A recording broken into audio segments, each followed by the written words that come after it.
जरा सोचिए, 1970 के दशक का ईरान, एक ऐसा देश जहां दौलत चमक रही थी, मॉडर्न लाइफ की धुन थी और सब कुछ स्टेबल लग रहा था।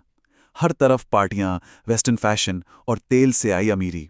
उस वक्त तो ऐसा लगता था जैसे शाह का राज कभी कभी खत्म ही नहीं होगा। लेकिन फिर जो हुआ, उसकी किसी ने कल्पना तक नहीं की थी। बस कुछ ही महीनों के अंदर ये पूरा सुनहरा सपना एक ऐसे तूफान में बदल गया जिसने सब कुछ तबाह कर दिया। तो सवाल यह है कि आखिर हुआ क्या।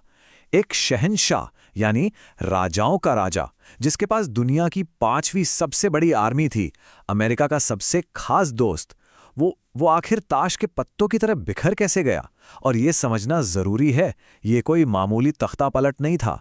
ये एक ऐसा भूचाल था जिसके झटके आप मानिए आज तक महसूस किए जाते हैं। तो चलिए शुरू करते हैं। कहानी शुरू होती है शाह मोहम्मद रजा पहलवी से। उनके ईरान के नीचे था काले सोने का खजाना, मतलब तेल, बहुत सारा तेल। और इसी तेल ने ईरान को रातों रात अमीर बना दिया, और हाँ, अमेरिका के लिए मिडिल ईस्ट का सबसे भरोसेमंद साथी भी। अब देखिए, 1963 में शाह ने एक बहुत बड़ा दांव खेला। नाम था द व्हाइट रेवोल्यूशन या सफेद क्रांति। कागजों पर यह प्लान बिल्कुल परफेक्ट लगता था। जमीनी सुधार, औरतों को वोट का हक, लिटरेसी प्रोग्राम्स, मतलब सब कुछ। मकसद बिल्कुल साफ था, ईरान को एक झटके में मॉडर्न बनाना और इसके साथ ही अपनी कुर्सी को हमेशा के लिए पक्का कर लेना। लेकिन इस चमकती हुई तस्वीर के पीछे एक काफी अंधेरी सच्चाई छुपी हुई थी।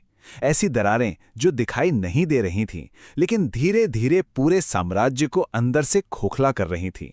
शाह का सच असल में एक पैराडॉक्स था, एक बिल्कुल उलझी हुई पहेली। एक तरफ तो मॉडर्नाइजेशन का चेहरा था, लेकिन दूसरी तरफ थी उनकी सीक्रेट पुलिस, सावाक, जिसका खौफ हर तरफ था। कोई भी अगर शाह के खिलाफ बोलता तो उसे बेरहमी से कुचल दिया जाता था। वादा था बराबरी का, लेकिन सच ये था कि अमीर और गरीब के बीच का फासला बढ़ता ही जा रहा था, और देश की दौलत पर वेस्टर्न पावर्स का कंट्रोल भी।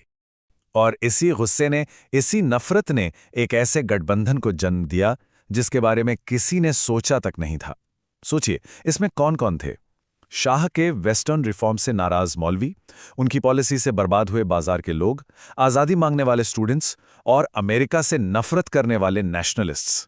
इन सबके रास्ते अलग थे, मंजिलें अलग थीं, लेकिन दुश्मन सबका एक ही था, शाह। इस उबलते हुए ज्वालामुखी के बीच एक आवाज गूंजी। ये आवाज ईरान से हजारों मील दूर एग्जाइल से आ रही थी। एक मौलवी की आवाज, जो बहुत जल्द एक पूरी क्रांति की आवाज बनने वाली थी। ये थे आयतुल्लाह रूहुल्लाह खौमेनी। शाह ने उन्हें देश से तो निकाल दिया था, लेकिन उनकी आवाज को कैद नहीं कर पाए।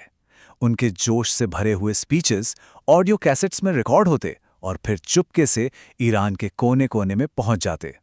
आप समझ लीजिए कि 70s का वायरल मीडिया था। सरकार की हर रोक टोक को तोड़कर ये आवाज सीधे लोगों के दिलों में उतर रही थी। और उनका मैसेज बिल्कुल सीधा, साफ और दो टूक था। उनका एक बहुत मशहूर बयान है, मैं इनके दांत तोड़ दूंगा, सरकार मैं बनाऊंगा। ये आप देखिए, सिर्फ एक धमकी नहीं थी, ये शाह के राज को एक खुली चुनौती थी, एक नए दौर का ऐलान था। और फिर वो साल आया जिसने सब कुछ हमेशा के लिए बदल दिया। 1978, आग का साल, जब सालों से जो लावा अंदर ही अंदर सुलग रहा था, वो अचानक फट पड़ा। चीजें इतनी तेजी से हुईं जैसे बिजली की रफ्तार से। जनवरी में कोम शहर से विरोध की एक छोटी सी चिंगारी उठी। अगस्त में सिनेमा रेक्स में आग लगी, पूरे देश में मातम छा गया और इल्जाम सीधा सावाक पर लगा। सितंबर में आया ब्लैक फ्राइडे, सेना ने प्रोटेस्टर्स पर गोलियां बरसा दी और नफरत की आग और भड़क गई। अक्टूबर तक तेल की हड़ताल ने शाह की इकोनॉमी की कमर तोड़ दी। और फिर 16 जनवरी 1979 को शहंशाह हमेशा के लिए ईरान छोड़कर भाग गए। लेकिन उससे पहले दिसंबर में आशुरा के दिन जो हुआ, उसकी तो कोई कल्पना भी नहीं कर सकता था। तेहरान की सड़कों पर लगभग 90 लाख लोग उतर आए। 90 लाख! ये शायद इंसानी इतिहास के सबसे बड़े प्रोटेस्ट्स में से एक था। पूरा देश एक साथ, एक आवाज में चिल्ला रहा था, शाह अब बस। प्रोटेस्टर्स का सबसे बड़ा हथियार पता है क्या था?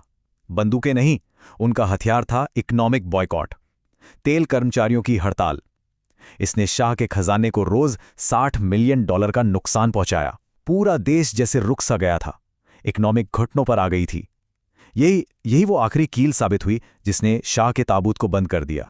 तो शाह तो चले गए, लेकिन अपने पीछे एक खाली तख्त और हजारों सवाल छोड़ गए। सवाल यह था कि अब ईरान का क्या होगा, अब ईरान किस रास्ते पर जाएगा। शाह के खिलाफ जो यूनिटी थी ना, वो उनके जाते ही खत्म हो गई, बिल्कुल खत्म। इस्लामिस्ट, लेफ्टिस्ट, लिबरल्स जो कल तक एक साथ लड़ रहे थे, अब ईरान के फ्यूचर के लिए आपस में ही लड़ने लगे, एक दूसरे के खून के प्यासे हो गए। और इस जंग में जीत किसकी हुई? जीत हुई खुमैनी की आइडियोलॉजी की, जिसे कहते हैं विलायत ए फकीह। इसका मतलब है गार्डियनशिप ऑफ द जूरिस्ट, या आसान शब्दों में एक धर्म गुरु का शासन। ये एक ऐसी थ्योरी थी जिसने सारी पॉलिटिकल और रिलीजियस पावर एक सुप्रीम लीडर के हाथों में दे दी। एक ऐसा लीडर जो सिर्फ खुदा को जवाबदेह हो, लोगों को नहीं। फिर मार्च 1979 में एक रेफरेंडम हुआ और उसके रिजल्ट्स बिल्कुल शॉकिंग थे। 98.2%, जी हां 98.2% लोगों ने एक इस्लामिक रिपब्लिक के लिए हाँ में वोट किया। क्रांति की उस लहर के बीच ईरान ने ऑफिशियली एक बिल्कुल नया रास्ता चुन लिया था। तो राजा को हटाने वाली रेवोल्यूशन तो खत्म हो चुकी थी, लेकिन अब एक नई और शायद पहले से भी ज्यादा खूनी रेवोल्यूशन शुरू होने वाली थी, ये तय करने के लिए कि आखिर नया ईरान दिखेगा कैसा। अब ये समझना जरूरी है कि 1979 में ईरान के अंदर जो हुआ वो सिर्फ ईरान तक नहीं रुका, उसके झटके, उसकी गूंज आज भी पूरी दुनिया में सुनाई देती है। देखिए हुआ क्या, अमेरिका ने मिडिल ईस्ट में अपना सबसे बड़ा साथी खो दिया। फिर हुआ ईरान हॉस्टेज क्राइसिस, जिसने दोनों देशों के बीच नफरत की ऐसी दीवार खड़ी की जो आज तक नहीं गिरी। ईरान ने कहा कि हम अपनी रेवोल्यूशन को एक्सपोर्ट करेंगे, जिसके बाद 8 साल लंबा भयानक ईरान इराक वॉर शुरू हुआ। और हाँ, सऊदी अरब के साथ दुश्मनी का एक नया चैप्टर भी खुल गया। ईरान हॉस्टेज क्राइसिस ये एक ऐसा जख्म है जो सच में आज तक नहीं भरा। सोचिए, 444 दिनों तक 52 अमेरिकियों को तेहरान में हॉस्टेज बना के रखा गया। सिर्फ इस एक घटना ने अमेरिका और ईरान को हमेशा हमेशा के लिए दुश्मन बना दिया। और यहीं इस रेवोल्यूशन का सबसे बड़ा पैराडॉक्स, सबसे बड़ा विरोधाभास सामने आता है। जिस क्रांति का नारा था independence, freedom and an Islamic Republic, उसी क्रांति ने एक बादशाहत को हटाकर उसकी जगह एक और भी ज्यादा रिप्रेसिव, एक धार्मिक तानाशाही को लाकर खड़ा कर दिया। तो आखिर में सवाल यही उठता है, जब कोई रेवोल्यूशन कामयाब होती है तो क्या वो वही फ्यूचर लेकर आती है जिसके लिए लोगों ने अपनी जानें दी थीं, जिसका सपना उन्होंने देखा था? 1979 का ईरान इस सवाल का एक बहुत ही दर्दनाक और कॉम्प्लेक्स जवाब देता है, एक ऐसा जवाब जो आज भी इतिहास में गूंज रहा है।